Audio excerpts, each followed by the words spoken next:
அப்போஸ்தலனாகிய பவுல் எபேசியருக்கு எழுதின நிருபம் 4ஆம் அதிகாரம்.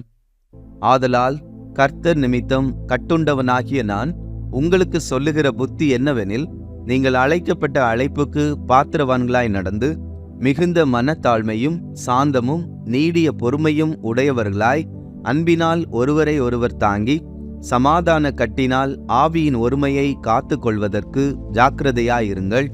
உங்களுக்கு உண்டான அழைப்பினாலே நீங்கள் ஒரே நம்பிக்கைக்கு அழைக்கப்பட்டது போல ஒரே சரீரமும் ஒரே ஆவியும் உண்டு. ஒரே கர்த்தரும் ஒரே விசுவாசமும் ஒரே ஞானஸ்நானமும் எல்லாருக்கும் ஒரே தேவனும் பிதாவும் உண்டு. அவர் எல்லார் மேலும் எல்லாரோடும் உங்கள் எல்லாருக்குள்ளும் இருக்கிறவர். கிறிஸ்துவினுடைய ஈவின் அளவுக்கு தக்கதாக நம்மில் அவனுக்கு கிருபை அளிக்கப்பட்டிருக்கிறது. ஆதலால் அவர் உன்னதத்திற்கு ஏறி சிறைப்பட்டவர்களை சிறையாக்கி மனுஷர்களுக்கு வரங்களை அளித்தார் என்று சொல்லியிருக்கிறார். ஏறினார் என்பதினாலே அவர் அதற்கு முன்னே பூமியின் தாழ்விடங்களில் இறங்கினார் என்று விளங்குகிறது அல்லவா? இறங்கினவரே எல்லாவற்றையும் நிரப்பத்தக்கதாக எல்லா வானங்களுக்கும் மேலாக உன்னதத்திற்கு ஏறினவருமாயிருக்கிறார்.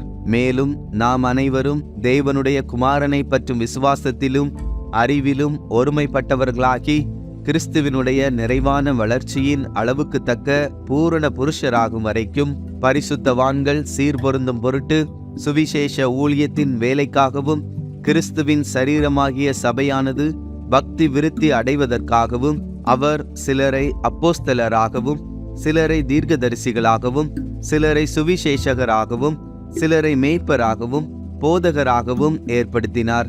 நாம் இனி குழந்தைகளாயிராமல் மனுஷருடைய சூதும் வஞ்சிக்கிறதற்கேதுவான தந்திரமும் உள்ள போதகமாகிய பலவித காற்றினாலே அலைகளைப் போல அடிபட்டு அலைகிறவர்களாயிராமல் அன்புடன் சத்தியத்தை கைக்கொண்டு தலையாகிய கிறிஸ்துவுக்குள் எல்லாவற்றிலேயும் நாம் வளருகிறவர்களாய் இருக்கும்படியாக அப்படி செய்தார்.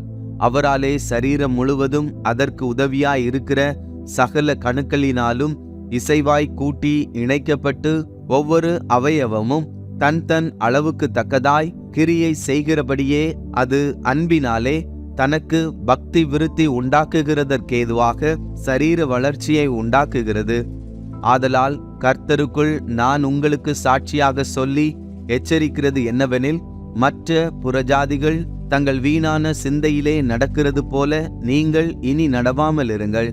அவர்கள் புத்தியில் அந்தகாரப்பட்டு தங்கள் இருதய கடினத்தினால் தங்களில் இருக்கும் அறியாமையினாலே தேவனுடைய ஜீவனுக்கு அந்நியராயிருந்து உணர்வில்லாதவர்களாய் சகலவித அசுத்தங்களையும் ஆவலோடே நடப்பிக்கும்படி தங்களை காம விகாரத்திற்கு ஒப்பு கொடுத்திருக்கிறார்கள்.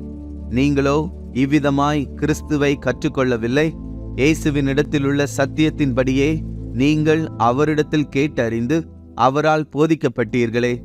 அந்தபடி முந்தின நடக்கைக்குரிய மோசம் போக்கும் இச்சைகளாலே கெட்டுப்போகிற பழைய மனுஷனை நீங்கள் களைந்து போட்டு உங்கள் உள்ளத்திலே புதிதான ஆவி உள்ளவர்களாகி மெய்யான நீதியிலும் பரிசுத்தத்திலும் தேவனுடைய சாயலாக சிருஷ்டிக்கப்பட்ட புதிய மனுஷனை தரித்து கொள்ளுங்கள்.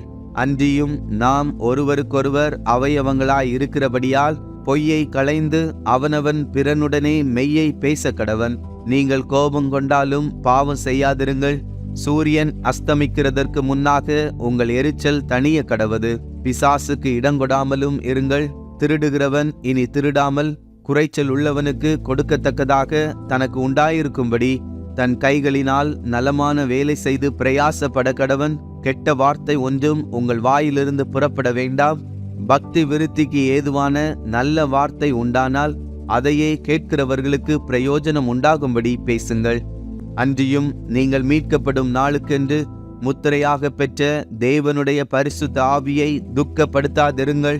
சகல விதமான கசப்பும் கோபமும் மூர்க்கமும் கூக்குரலும் தூஷணமும் மற்ற எந்த துர்க்குணமும் உங்களை விட்டு நீங்க கடவது.